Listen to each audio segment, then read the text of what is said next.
What's up, everybody? I'm Marcus Lane, and this is 3 Minutes or Less.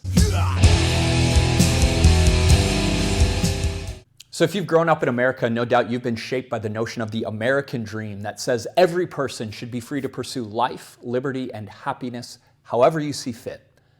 Now, the Southern historian Ted Ownby identifies that underneath this dream have always been four separate but related dreams, one of which he calls the dream of novelty. He says about this that for individual consumers, the dream involves a romantic, necessarily unquenchable thirst for the new experiences promised not simply by consumer goods, but by the novelty of progressing from one product to the next. No doubt you've experienced this as you are promised happiness and wholeness by product after product that says, buy me and your life will be better. But do you ever stop and think about what this dream actually does to us?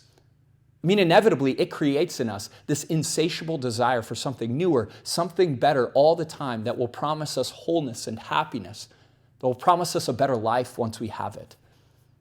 But the question is, does this ever actually happen? I mean, new clothes, they don't stay new for long. And pretty soon that Apple product you bought will feel pretty outdated.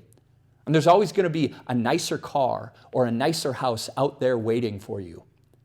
And if we're not careful, eventually this isn't going to just shape the way that we view products. It'll shape the way we view people. We'll think that there's a better friendship, a better family, a better marriage that we might be missing out on. In the 14th century, St. Catherine of Siena, she wrote, "The gate is broad that leads to eternal damnation, and blind as they are, they do not see their own destruction. For even in this life, they have a foretaste of hell.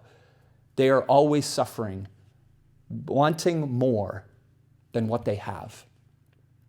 See, 500 years ago, St. Catherine identified that if we're not careful, the American dream can very quickly devolve into a living hell. But maybe the thing that we need isn't something new or novel.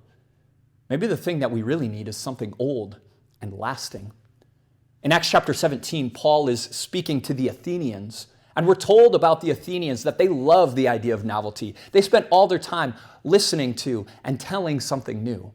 But when Paul stands up to speak, he doesn't tell them something new. He actually tells them a story that's very old. The story of a God who from the very beginning has been calling us back to himself, and that this God has now come to seek us out by sending his son, Jesus.